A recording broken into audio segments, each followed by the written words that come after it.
Hello guys, good morning. Good morning mga ma'am, sir, mga kagulong. So andito tayo ngayon since walang ride. So try ko na lang i-check itong feature ng GoPro Hero 9 Black. Salamat at may nag-sponsor dito. Wow, ilalagay ko to sa tangke ng motor. Test natin yung destabilization niya kung gumagana. Titingnan natin kung malinaw ba or tipong walang alog siya pagka nakalagay sa tangke. So since bago pa lang siya, kakapain ko pa yung mga feature neto.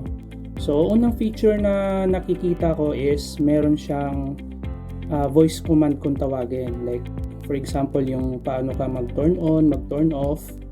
So i-try muna natin kung gagana ba talaga yung turn on na voice command. So try ko munang kausapin to at kung sasagot ba sa akin tong GoPro 9 na to. Okay, let's go. GoPro turn on. Oh, see guys, gumagana. Wala akong ginalaw din. Gumagana siya. So nag-on siya ngayon. At ang maganda, so yun yung sa back panel itong part na to. Tapos meron din siyang makikita sa front panel, sa front LCD. So back to back na yung pinaka screen niya, no? So kung ano yung makikita dyan sa likod dito sa part na to, makikita din natin siya sa harap. So nakakatuwa. Nakakatuwa lalo na sa akin dahil mula ako sa SJ cam sa SJ cam, tapos nag-shift ako rekta dito sa GoPro at nagpapasalamat ako nga dahil may nag-sponsor. Thank you. So try ko naman siyang i-off kung gagana ba siya ulit dun sa voice command na yun. Testingin lang natin. Okay, GoPro turn off.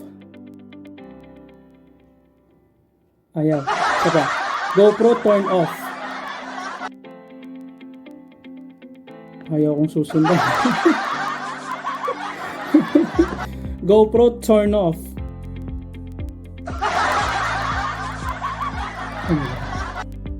Guys, teka lang, ulitin natin. Hindi siya nakinig kanina. Ayaw mag-off. Try natin. Baka mabait na to sa akin ngayon. Okay. GoPro turn off. Okay, good. So, gumana siya. So, yan pa lang yung feature na yung mga commands na na-memorize ko eh. Mag-turn on tsaka mag-turn off. So, ngayon naman, itry na natin siyang i-mount dun sa tangke ng motor.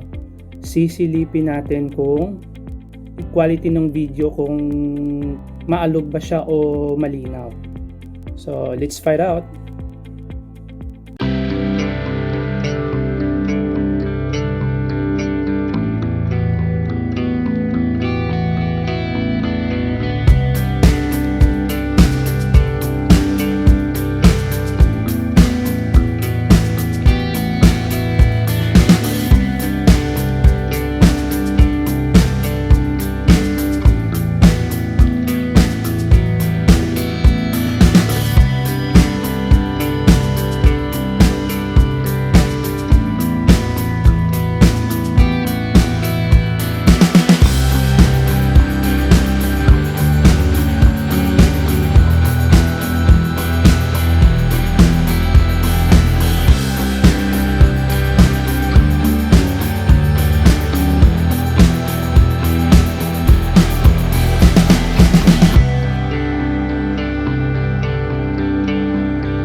150 subscribers ko. Salamat sa solid na suporta mga ma'am sir, and keep safe.